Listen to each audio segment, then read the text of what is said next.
அராஜகத்தின் மூலம் வன்முறை மூலம் பறித்துக் கொண்ட எடப்பாடி பழனிசாமிக்கு அதுதான் ஒரே வழி. அவர் ஒன்று தானாகவே ராஜினாமா செய்யணும், இல்லாட்டி தொண்டர்கள் தொண்டர்களும் விரட்டி அடிப்பார். ஆனால் இப்போ அமமுக தொகுதி பேச ஆரம்பிச்சிட்டாங்க, பேச்சுவார்த்தை நம்ம எப்போ வார்த்தை போனோம் கூடிய விரைவில் உங்களிடம் சொல்லிவிட்டு தான் பேச்சுவார்த்தையை தொடங்குவோம். இந்த தேர்தல் நெருங்கிட்டு இருக்கு, நாள் நெருங்கிட்டு இருக்கு, நீங்கள் இப்போ தானே ஆரம்பிச்சிருக்காங்க. இல்லை ஏற்கனவே அதிமுக பாஜக வெளியில் வருது. இந்த 8 தேர்தல் 9 தேர்தல் தோல்வின்னு சொல்கிறீங்க. எல்லா தேர்தலுமே பாஜகவோட கூட்டணி இருந்தாங்க.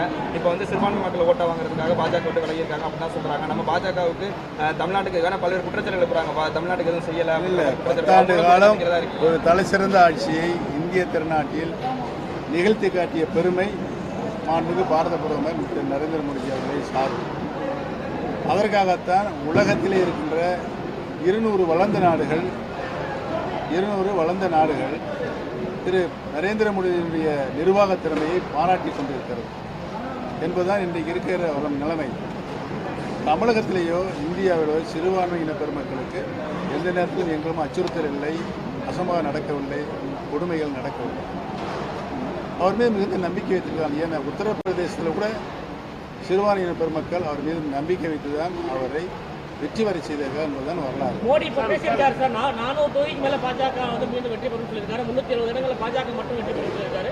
400 இடங்களில் தேசிய ஜனநாயகத்தை வெற்றி பெறும் சொல்லியிருக்காரு. எப்படி பார்க்குறீங்க? அது அவருடைய கட்சியில் அவர் கொண்டிருக்கிற நம்பிக்கை, மக்கள் அவர் மீது வைத்திருக்கிற நம்பிக்கையை காட்டுகிறது. தேசிய கட்சிகள் தமிழ்நாட்டை பொறுத்த வரைக்கும் இப்போ அதிமுகவோ திமுகவோ அந்த தலைமையில தான் கூட்டணி சந்திச்சாங்க. இப்போ அது மாறுபடுமா? இந்த தடவை பாஜக தலைமையில தான் நீங்கள் இந்த தேர்தலை பொறுத்தவரை நாடாளுமன்றத்திற்கான தேர்தல், இந்திய திருநாட்டை யார் ஆள வேண்டும் என்பதுதான் இந்த தேர்தலுடைய முடிவாக இருக்கும். இந்த நாடாளுமன்ற தேர்தலை பொறுத்தவரையில் இந்திய அளவில் தேசிய கட்சியாக தனிப்பார்மையுடன் வருகின்ற நிலைமை இன்றைக்கு இருக்கிற சூழ்நிலையை பாரதிய கட்சிக்கு மட்டுமே இருக்கிறது. இதுவரைக்கும் அதிமுக அந்த தலைமையில தான் இருந்திருக்கு. இந்த தடவை அது மாறுபடும். இல்லை, நாடாளுமன்ற தேர்தலில் தேசிய கட்சியுடைய தலைமையாக இருக்கும். சட்டமன்ற தேர்தலில் அனைத்து இந்திய அண்ணா முன்னேற்ற தலைமையில் தேர்தல் தேசிய ஜனநாயக கூட்டணி தான் போன தேர்தலையும் இருந்தது. என்டிஏ கூட்டணி தான் இருந்தது. பிஜேபியோட டிடிவியும் ஓபிஎஸ் பேச்சுவார்த்தை தொடங்கினது அப்படின்னு சொல்றாங்க. டிடிவி 2 தொகுதி கேட்டிருக்காரு அப்படின்னு தகவல் வருது. அது உண்மையா? நீங்க பேச்சுவார்த்தை நடத்துறீங்களா? இல்லை, எனக்கு தெரிந்த வரையில் ஆதாரம் இல்லாத அது உண்மையாக இல்லை. ஏற்கனவே நம்ம சசிகலா கடந்த முறை வந்திருக்கும் போது சசிகலா எப்போ சந்திக்கிறேன்னு கேட்டோம். இப்போ அண்ணாவோட நினைவு தினக்கு நீங்கள் சசிகலா நேரில் சந்திச்சீங்க. அது இல்லை, அது நான் பேரறிஞர் அண்ணா அவர்களுக்கு அஞ்சலி செலுத்திவிட்டு திரும்புகிற வழியில் மாண்புமிகு சின்னம்மா அவர்கள் உள்ளே அந்த கேம்பஸ்க்குள்ள நுழைந்தார்கள். நாங்கள் சந்தித்தோம், மரியாதை நிமித்தம் சந்திப்போம். முடிச்சுக்கிறேன் நான். அந்த சந்திப்பில் எந்த அரசியல் நாங்கள் பேசவில்லை. சற்று முன்னாடி 64 சிறைவாசிகள் இஸ்லாமிய சிறைவாசிகளை விடுதலை செய்வதற்கு ஆளுநர் ஒப்புதல் அளித்திருக்காரு. தகவல் வருது. அதை நம்ம எப்படி பார்க்கலாம்? வரவேற்கிறோம். கவர்னர் ஒப்புதல் கொடுத்துட்டாருல. வரும் தேர்தலில் இரட்டை சின்னத்தில் போட்டிகள் உறுதியாக எதனை அடிப்படையில் நம்பிக்கையா சொல்றீங்க? மக்கள் நம்பிக்கை வைத்திருக்கிறார்கள். இல்லை, அதிமுக பாஜக கூட்டணியிலிருந்து விலகி இருக்கிறதுனால உறுதியாக சொல்றீங்களான்னு எப்படி பாஜகவோட கூட்டணி இல்லைன்னு சொல்லி எடப்பாடி பழனிசாமி அறிவிச்சிருக்கனால இந்த சின்னம் நமக்கு தான் கிடைக்குங்கிற நம்பிக்கையில சொல்றீங்களா? நீங்க உங்களுடைய யுவங்களுக்கெல்லாம் எப்படி பதில் சொல்ல முடியும்? அதாவது அண்ணன் தர்மயுத்தம் ஆரம்பிக்கும் போது 11 எம்எல்ஏக்கள் தான் அப்ப ரெட்டலை சின்னம் முடக்கப்பட்டது. இப்ப கோர்ட்ல இருக்கு, சிவில் கோர்ட்ல வழக்கு இருக்கு. வழக்கு முடியும் தர ரெட்டலை முடக்கணும்னு தேர்தல் கமிஷன் மனு கொடுத்து தேர்தல் கமிஷன் அங்கீகரிச்சா என்ன பண்ணுவீங்க? அது நடக்கலாம். அந்த சூழ்நிலை வரும்போது பார்த்துக்கலாம். அந்த சூழ்நிலை வரும்போது யூகங்களுக்கு அடிப்படையான கேள்விகளுக்கு நாங்கள் எப்படி பதில் சொல்லுவோம்? பேசிட்டே இருக்கீங்க. சார், இப்போ தமிழ்நாட்டில் பெரும்பாலான கட்சிகள் பாஜகவுக்கு எதிர் நிலைப்பாட்டில் இருக்காங்க. நீங்க மீண்டும் மோடி கேள்விதான் கேட்கணும், எங்களுக்கு நீங்க பதில் சொல்லக்கூடாது. முன்னாள் முதல்வர் லேடியா மோடியான், கேரளா லேடியா மோடியான்னு கேட்டாங்க. ஆனால் நீங்கள் மீண்டும் மோடி தான் ஆட்சிக்கு வரணும்னு சொல்றீங்க. முரண்பாடாக திரு நரேந்திர மோடி தான் ஆட்சிக்கு வர வேண்டும். 10 ஆண்டு காலம் ஒரு சிறப்பான ஆட்சிக்கு இருக்கணும். உங்க தலைவி நீங்க தலைவி ஏத்துக்கிட்டவங்க பாஜக கூட்டணியே இல்லைன்னு சொன்னாங்க. என்னங்க நீங்க 10 வருஷத்துக்கு முன்னாடி அம்மா கிட்ட கேள்வி அதே அம்மா 98 கூட்டணி சேர்ந்தாங்க. 2004 கூட்டணி சேர்ந்தாங்க. அரசியல் நிலத்தங்கள் இப்ப இருக்கிறது வந்து அண்ணன் சொன்ன கருத்து தான். உறுப்பினர்களோட உரிமையை மீட்பதற்கு 2வது தரவை தான் தொடங்க சொன்னீங்க. ஏற்கனவே முதல் தரவை எதுக்காக தொடங்குனீங்கன்னு மீண்டும் மக்களுக்கு ஞாபகப்படுத்த முடியுமா சார்? இது முதல் தரவை தான் எதுக்காக நீங்க எப்படி இல்லாம என்னை மாட்டி விடலாம்னு நினைக்கிறீங்க? எந்த காலத்திலும் என்னை மாட்டி விடவே முடியாது. உங்களோட கூட்டணி கை கொடுக்குமா சார்? நீங்க சசிகலா மேடம் 3 பேர் பேச்சுவார்த்தை முடிவுன்னு சொல்றாங்க. நீங்க கூட குறிப்பா தேனி அதிமுக தொண்டர்கள் அதை விரும்புகிறார்கள். தொடர்பாக நடவடிக்கை எடுக்க நம்ம வந்து திமுக 1, 2, 3, 4 பேர் மட்டுமே கேட்குறீங்க. மற்றவங்களுக்கு ஒரு வாய்ப்பு மற்றவங்களாவே கேள்வி திமுக அரசு அதே வேளையில முன்னாள் முதலமைச்சர் ஜெயலலிதாவின் மரணம் குறித்து ஆர்வசாமி ஆணையம் வந்து அறிக்கை கொடுத்து ரொம்ப நாளாச்சு. இது வரைக்கும் தமிழக அரசு நடவடிக்கை எடுக்கல. அதை பற்றி நம்ம என்ன சொன்னாங்க? நாங்கள் ஒரு பெரிய ஆர்ப்பாட்டத்தை நடத்தி முடிச்சிட்டோம். நாங்கள் அந்த நேரத்தில் கொடநாடு கொள்ளை நடந்த மாதம் ஏப்ரல் மாதம் நாங்கள் அந்த நேரத்தில் தர்ம யுத்தம் நடத்தி கொண்டிருந்தோம்.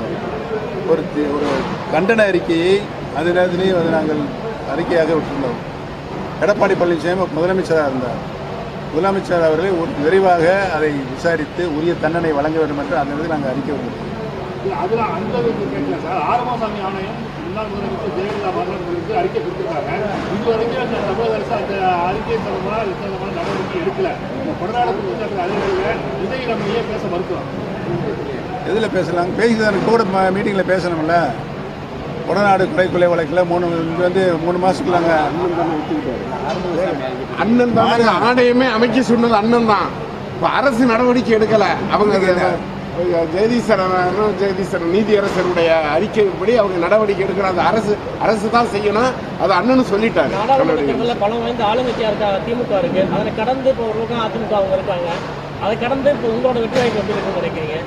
எந்த தேர்தலில் இப்போ நாடாளுமன்றத்தில் உறுதியாக உரிமைகளில் மீட்கிறது என்ற குழு உறுதியாக வெற்றி பெறும். ஒரே கட்சியில் பயணிச்சிங்க. 9 தேர்தல்களில் அதிமுக போயிருக்கீங்க. உங்களுக்கு இருக்க ஆதரவு ஏன் எடப்பாடி பழனிசாமி இல்லையே? எவ்வளோ சொன்னமில்ல, வெற்றி பெறக்கூடிய காரணங்களை சொன்னமில்ல, கேட்கணுமில்ல, என்ன செய்யறது? அவர் ஒரே கனவுலகத்திலேயே சஞ்சரிக்கிறாரு. கனவுலகத்திலேயே சஞ்சரிச்சிருக்காரு. இது என்ன செய்ய முடியும்? அதிமுக தலைமை வந்து பிஜேபியோட கூட்டணியிலேன்னு அறிவிச்சிருச்சு. நாடாளுமன்ற தேர்தலுக்கு இன்னும் 90 நாள் தான் இருக்குது. 3 மாதம் தான் இருக்குது. இந்த நிலைமையில நீங்க வந்து மோடி தான் மறுபடியும் பிரதமராக வரணும்னு சொல்றீங்க. இந்த காலகட்டத்தில் சூழ்நிலை இருக்குது அந்த மாதிரி. இல்லை, இந்த காலகட்டத்தில் அதிமுக தொண்டர்கள் யாருக்கு வாக்களிக்கணும்னு சொல்றீங்க நீங்க? அதிமுக எங்கள் தலைமையில் மீட்பு குழுவுடைய தொண்டர்கள் பொதுமக்கள் நரேந்திர மோடி தான் வாக்களிப்பாங்க. பிஜேபி கூட்டணியில் ஓபிஎஸ் அணி எவ்வளோ சீட்டு கேட்கறதுனால இதுங்க உங்கள்கிட்ட சொல்லிட்டு தாங்க கேட்போம். 5 சீட்டா 10 சீட்டா 20 சீட்டா 30 சீட்டாங்கன்னு உங்கள்கிட்ட சொல்லிட்டு கேட்போம். இதுலயே முரண்பாடு இருக்கு. நீங்க 1.5 கோடி சொல்றீங்க, எடப்பாடி பழனிசாமி 2 கோடி சொல்றாரு. இப்ப 50 லட்சம் அது சுத்த பொய்யுங்க. வாக்காளர் பட்டியல வச்சு பாம்புல எழுதி கொலை பண்ணிக்கிறாங்க. இதெல்லாம் போய் எப்படிங்க உறுப்பினர் சேர்க்க முடியும்? ஏங்க நீங்க குறைச்ச மதிப்புறீங்களான்னு கேட்கிறேன். அவர் குறைச்ச மதிப்புறீங்களான்னு தொண்டர்கள் ஆதரவு அண்ணன் பக்கம் இருக்கு. அவர்கிட்ட இல்லைன்னு சொல்லிட்டாரா? அது எத்தனை தடவை தான் உங்கள்கிட்ட சொல்றது? நீங்க சுத்தி வந்தாலும் அந்த பொழுதே வருது. தொடர்ந்து சட்டப்பேரவை கூட்டத்தில் தொடர்ந்து போகிறோம். எதிர்கட்சி துணைத் தலைவர் தம்பி இருங்க. நீங்க பேசி வச்சிருக்க கேள்வி தானே கேளுங்க. எதிர்கட்சி துணைத் தலைவர் போஸ்டிங்ல மிகப்பெரிய கேள்விக்குறியா இருக்கு. இதை வந்து திமுக ஆதரவோட தான் நீங்க இருக்கீங்க. அதனால தான் திமுக எந்த நடவடிக்கை எடுக்கல. இல்லை, இப்போ நான் எதிர்கட்சி துணைத் தலைவரே இல்லைங்க. நான் அந்த பதவி சட்டமன்ற விதிகளின்படி கிடையாது. எதிர்கட்சி தலைவருக்கு தான் இருக்குது. எதிர்கட்சி தலைவருக்கு மற்ற கட்சியுடைய நிலைமையை சொல்கிறாங்க. சபாநாயகருடைய தனி விருப்பம் உரிமையாக ஒரே பதவி சட்டமன்ற எதிர்கட்சி தலைவர் மட்டுமே இருக்கிறது. வேறு எந்த பதவியுமே சட்டமன்ற விதிகளில் இல்லை என்று ஏற்கனவே சபாநாயகர் தெரிவிக்க வழக்கம் இருக்காரு. எனக்கு தரப்பட்டிருக்கின்ற இருக்கை முன்னாள் முதலமைச்சர் என்ற நிலையில் எனக்கு பதவி அந்த இருக்கை ஒதுக்கப்பட்டிருக்கு. திமுக கூட்டணி பேச்சுவார்த்தை தொடர்ந்து போயிட்டு இருக்கு. நாடாளுமன்ற தேர்தல் முடிஞ்சு வர நிலையில திமுக களத்தில் முன்னாடி போயிட்டு இருக்கு. நம்ம அந்த நினைக்கிறோம். நம்ம வந்து ஒரு கூட்டணி இப்போ ஒருத்தர் ஒரு கட்சியினுடைய சார்பாக நின்று கேள்வியெல்லாம் கேட்டுக்கிட்டு இருக்கீங்க. நல்லா புரியுது. சிரிக்கிறார் இருக்காரு. எப்படி கரெக்டாக சொல்றாரு? சார் உங்களுக்கு மன வருத்தம் இருக்கா சார்? நம்ம அதிமுக வெட்டி கட்ட முடியலங்கிற மன வருத்தம் உங்களுக்கு எதுக்கு? என்ன இருக்காதாங்க? 45 வருஷம் இந்த இயக்கத்துக்காக வேண்டிய அடிப்படை உறுப்பினர்லேருந்து ஒரு நகரத்தில் பிரதிநிதியாக ஒரு வார்டில் பிரதிநிதியாக இருந்து அண்ணா அவங்க வந்து 1982 இளைஞரணியில் பொறுப்பில் இருந்தார் மாநில செயலாளர். அவர் தான் முதல் எனக்கு வந்து பெரியகுளம் நகர இளைஞரணி துணை செயலாளர் பதவி கொடுத்தார். அந்த பதவியில் இருந்து அதுக்கடுத்த இருப்பது நகர செயலாளராக 8 ஆண்டுகள் தமிழக பெரியகுளம் நகராட்சியில் மாவட்ட எம்ஜிஆர் இளைஞர் செயலாளர், மாவட்ட செயலாளர், நகர்மன்ற தலைவர் 2001 இதுவரை சட்டமன்ற உறுப்பினர், மந்திரி, முதலமைச்சர் இப்படி பதவிகளில் இருக்கிறோம். விசுவாசத்துக்கு என்ன ஒரு கட்சியினுடைய தொண்டன் எந்த நிலையிலிருந்து பாடுபடணுமோ அந்த நிலை தான் நான் பாடுபட்டேன் ஒழிய தலைவர் என்ற நிலையில் நான் இதுவரை எண்ணியது கூட கிடையாது. இல்லை தெரிஞ்சுக்கங்க, எல்லா பதவியும் மாண்புமிகு அம்மா அவர்களாக பார்த்துத்தான், அண்ணன் போன்றவர்களால் பார்த்துத்தான் எனக்கு கொடுக்கப்பட்டதை ஒழிய நானாக குறுக்கு வழியில் சென்று எந்த பதவியுமே நான் வாங்குவேன். சார், திருமதி வி.கே. சசிகலா வரும் 24ஆம் தேதி கிரகப்பிரவேச நிகழ்ச்சி கொடுத்ததா தகவல் வந்திருக்கு. அதுக்கு நமக்கு அழைப்பு வந்திருக்கா? அழைப்பு வந்தால் நம்ம வந்து கிரகப்பிரவேசம் வந்து போகிறதுக்கு வாய்ப்பு இருக்கும். எப்படியாவது ஒரு சிக்கலான கேள்வி கேட்டு நீங்கள் எப்படியாவது மாற்ற வைக்க வைக்கணும். அதுதானே உங்களுடைய நோக்கம். அழைப்பு எதுவும் வரவில்லை, அழைப்பு வந்தால் செல்லுவேன். அப்புறம் நான் சொல்லுங்க, எதாவது இருக்கு.